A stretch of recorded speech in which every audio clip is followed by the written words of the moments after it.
6/2026 তারিখে এই প্রতিষ্ঠানের অ্যাডহক কমিটির সভাপতি পদে বিভিন্ন প্রতিষ্ঠানের শিক্ষা প্রতিষ্ঠান প্রদান এবং জনাব মোহাম্মদ রায়হান কবির, জেলা প্রশাসক ও বিজ্ঞ মোহাম্মদ মনিরুজ্জামান ভূঁইয়া লিটন, এই বিদ্যালয়ের প্রধান শিক্ষক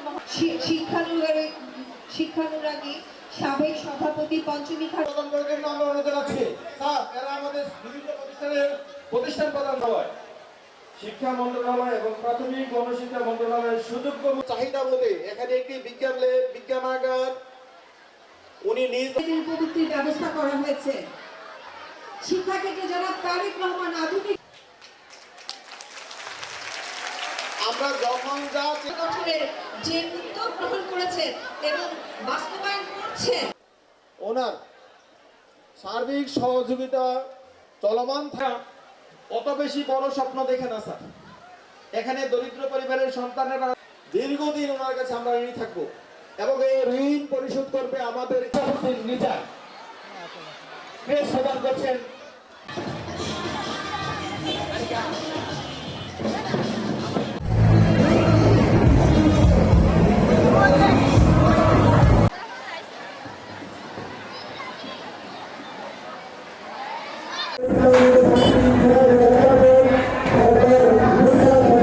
শিক্ষার প্রতি অনুরাগের এটি একটি সুস্পষ্ট প্রতিফলন।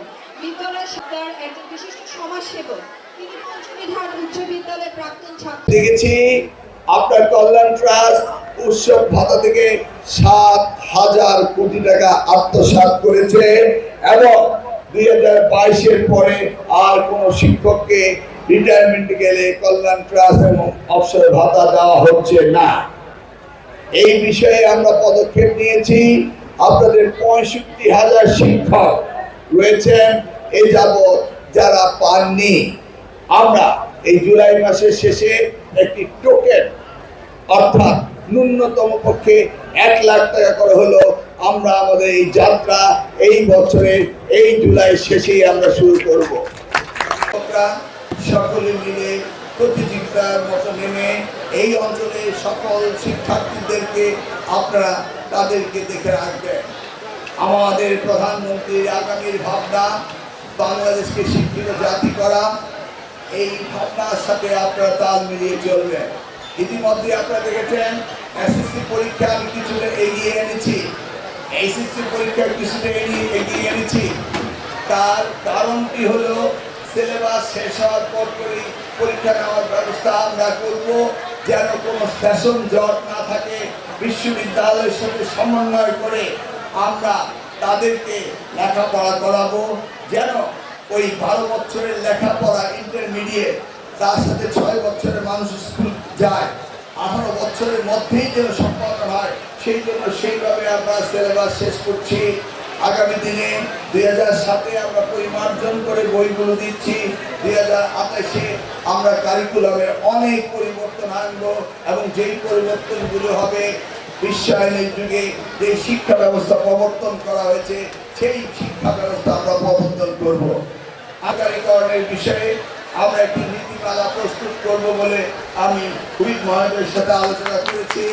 এই নীতিমালা এমন একটি নীতিমালা আমরা করবো যে নীতিমালা আমরা আশা করব 100 বছরের উপরে যেই সমস্ত প্রতিষ্ঠানগুলো সারা বাংলাদেশে রয়েছে এই 100 বছরের পুরনো প্রতিষ্ঠানগুলো সরকার যেন দায়িত্ব নেয় এই 100 বর্ষ পূর্তির পরে এই বিষয়ে আমরা একটি নীতিমালা তৈরি করব এবং মাননীয় প্রধানমন্ত্রীর সাথে আলোচনা সাপেক্ষে আমরা ইনশাআল্লাহ শতবর্ষী স্কুল কলেজগুলোকে সরকারিকরণের প্রস্তাবনা দেব বলে আজকে মাননীয় ভিত্তির সাথে আলোচনা করেছি এবং সেইভাবে আমরা এগোবো ইনশাআল্লাহ।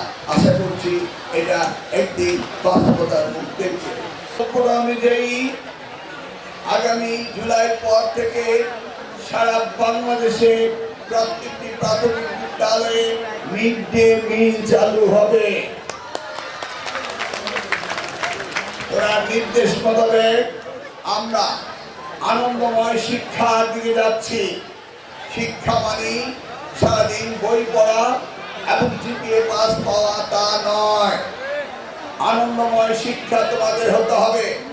ক্লাস 4-এ আমরা তোমাদের জন্য খেলাধুলা, সাংস্কৃতিক অনুষ্ঠান আমরা ব্যবস্থা করেছি। আমরা ক্লাস 6 থেকে কারিগরি শিক্ষার জন্য আমরা কারিকুলামে দিচ্ছি এবং আনন্দময় শিক্ষা আমরা শুরু করছি। ইতিমধ্যেই তোমরা সোনারগাঁয়ের জনগণ আপনারা অত্যন্ত ভাগ্যবান যে বন্দরের যে পলিটেকনিক ইনস্টিটিউটটি হওয়ার কথা ছিল সেটি সোনারগাঁয়েতে স্থাপিত হতে যাচ্ছে এবং এই সোনারগাঁয়েতে একটি টেকনিক্যাল স্কুল অ্যান্ড কলেজের কাজ শুরু হয়েছে। আগামীতে তিনি বাজেট বাড়িয়ে দিবেন এবং শিক্ষার বাজেট জিডিপির 5% তিনি উন্নতি করবেন। আপনি বুঝতেই পেরেছেন শিক্ষাকে গুরুত্ব দিয়েছিল শহীদ রাষ্ট্রপতি জিয়া রহমান। যারা এমপিভুক্ত শিক্ষক রয়েছেন 50% ভাতা দিয়ে তিনি প্রথম যাত্রা শুরু করেছেন। আমরা দেশমাতা বেগম খালেদা জিয়ার সময়ে এসে এই শতভাগ শিক্ষকদের বেতন ভাতা দেওয়া হয়েছিল। আমাদের দেশমাতা বেগম খালেদা জিয়া নারী শিক্ষার উন্নয়নের জন্য মেয়েদের উপবৃত্তির ব্যবস্থা করেছিলেন। আজকে প্রধানমন্ত্রী ডিগ্রি লেভেলেও মেয়েদের জন্য উপবৃত্তির ব্যবস্থা করেছেন, ক্রমান্বয়ে ছেলেদের জন্য ব্যবস্থা করাবেন এই ঘোষণা তিনি ইতিমধ্যে দিয়েছেন। প্রাথমিক স্কুলে খাদ্যের বিনিয়োগ কর্মসূচি, টাকার বিনিয়োগ কর্মসূচি এবং স্কুলে স্টাইপেন্ড ইন্টারমিডিয়েট পর্যন্ত যে প্রচলনটি রয়েছে এটা আমাদের দেশমাতা বেগম খালেদা জিয়া করেছিলেন। আমি শুনতে পেলাম এই ওয়ালের পাশেই নাকি একটি প্রাইমারি স্কুল রয়েছে এবং এই প্রাইমারি স্কুলটি নাকি বন্দর থানার স্কুল, সেই কারণে দূর থেকে এটি ওরা এসে ইন্সপেকশন করে না। আমি এখানে বলে গেলাম মন্ত্রণালয়ে গিয়ে এটা সোনারগাঁয়ের অধীনস্থ সোনারগাঁয়ের প্রাথমিক শিক্ষা অফিসার এই স্কুলটি পরিদর্শন করবে এবং এই স্কুলটি সঠিকভাবে পরিচালনা করার জন্য যা যা করার জন্য সরকার থেকে তা করা হবে। তোমাদের ভবিষ্যৎ তোমাদের হাতে।